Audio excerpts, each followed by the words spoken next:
Hello friends, कैसे हो आप लोग। तो फ्रेंड्स फिर से आपके सामने एचएससी सीईटी का सोल्ड पेपर ले आया। एचएससी सीईटी पेपर जो 2022 में हुआ था। ठीक है फ्रेंड्स, चलो आपको एक बार दिखा देते हैं।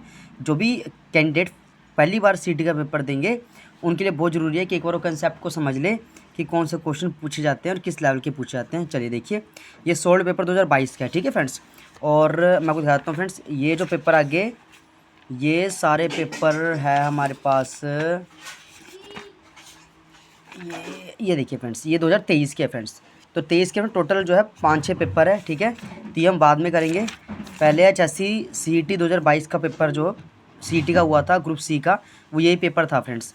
तो मैं आपको दिखाता हूँ। देखिए, ये पेपर हम ऑलरेडी कर चुके हैं और इसकी वीडियो पोस्ट भी हो चुकी है, आप एक बार जाके देख लीजिएगा। और उसके बाद मैं आपको दिखा देता हूँ एक बारी। ये है 6 नवंबर पहली शिफ्ट का पेपर, सोल्ड पेपर फ्रेंड्स। ये भी जो है वीडियो इसकी बना के अपलोड कर दी गई है, क्वेश्चन समझा दी गई है फ्रेंड्स। अब एक और देख लेते हैं फ्रेंड्स, ये वाला है फ्रेंड्स पेपर आपका।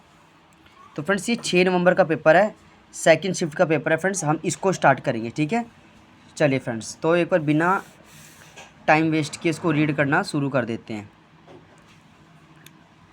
तो क्वेश्चन फ्रेंड्स क्या है एक बार देख लीजिए, यहाँ से स्टार्ट है फ्रेंड्स।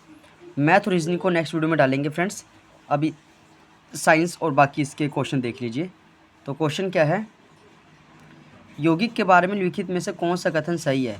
यौगिक क्या होता है फ्रेंड्स, जब भी किसी दो गैसों को आपस में मिलाया जाता है तो जो नया जो एक एलिमेंट बन के आता है, उन यौगिक की बात हो रही है फ्रेंड्स। तो ये क्या बोलते हैं, यौगिक के बारे में लिखित में से कौन सा कथन सही है। तो बी और सी दोनों सही है फ्रेंड्स। बी क्या है एक बार पढ़ ली देखिए, कहता है प्रत्येक नए पदार्थ का संगठन सदैव स्थायी होता है। मतलब जो भी नया पदार्थ बनेगा ना, उसका कुछ कुछ अस्तित्व होगा, उसका कुछ ना कुछ उसका बन के आपके सामने आएगा।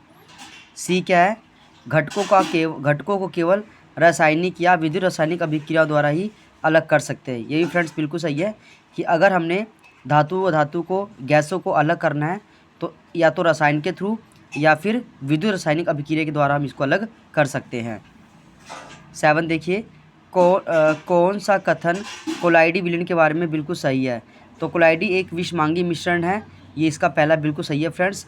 और इसका सी वाला भी आंसर सही होगा। कोलाइड इतने बड़े होते हैं कि प्रकाश की किरण को परकीन करते हैं, उसके मार्ग को दृश्य बनाते हैं फ्रेंड्स। ठीक है, चलिए अब आगे पढ़ते हैं। 68वें राष्ट्रीय फिल्म पुरस्कारों में फीचर फिल्म श्रेणी में किस फिल्म को सामाजिक मुद्दों पर बनी सर्वश्रेष्ठ फिल्म घोषित किया गया था।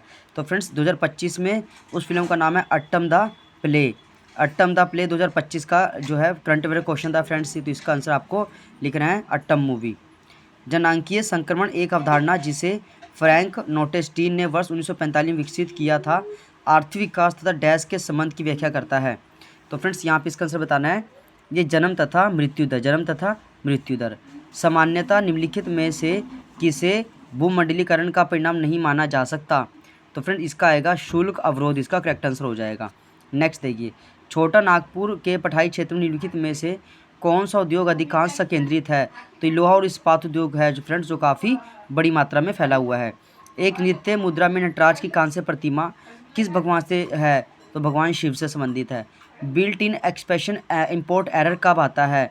Built in exception import error कब आता है, कहता है जब पूछे गए मॉड्यूल की व्याख्या ना की गई हो।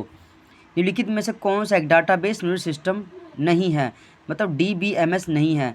तो आपको बताना माइक्रोसॉफ्ट जो एक्सेल है फ्रेंड्स, क्या है माइक्रोसॉफ्ट एक्सेल DBMS का पार्ट नहीं होता। जबकि friend DBMS data base management system इसकी फुल फॉर्म होती है। तो इसमें मैंगो DB, MySQL और ओरेकल ये तो इसके पार्ट है फ्रेंड्स, लेकिन माइक्रोसॉफ्ट एक्सेल इसका कोई पार्ट नहीं होता। उस नेटवर्किंग टोपोलॉजी क्या कहेंगे जहां हर एक संवाद उपकरण एक केंद्रीय नोड से जुड़ा होता है। तो फ्रेंड ये क्वेश्चन बहुत इंपॉर्टेंट है, कंप्यूटर का है फ्रेंड्स, आता रहता है। एक बार इसको आप थोड़ा पढ़ लीजिए फ्रेंड्स। उस नेटवर्किंग टोपोलॉजी को क्या कहेंगे जहां हर एक संवाद उपकरण एक केंद्रीय नोड से बनाता है, उसको बोलेंगे स्टार टोपोलॉजी। तो स्टार टोपोलॉजी में क्या होता है कि हर एक कम्युनिकेशन जो है एक सेंटर में कंप्यूटर रखा होता है, उससे जुड़ा होता है फ्रेंड्स। निम्नलिखित में से कौन सा एक सेकेंडरी मेमोरी का उदाहरण नहीं है। तो देखिए फ्रेंड्स, यहाँ पे रीड ओनली मेमोरी, ठीक है ना। यानी बस यहाँ पे फिर रोम और रैम ये प्राइमरी मेमोरी होती है और मेन मेमोरी होती है, जो कि मेमोरी कार्ड सेकेंडरी है, हार्ड डिस्क सेकेंडरी है, पेन ड्राइव सेकेंडरी है, CD रोम सेकेंडरी है, फ्लॉपी डिस्क सेकेंडरी है। भारत के संविधान का अनुच्छेद 395 जो संविधान का अंतिम अनुच्छेद है, ये किसके बारे में व्याख्या करता है? तो ये बताना है भारतीय स्वतंत्रता अधिनियम 1947 का निरसन।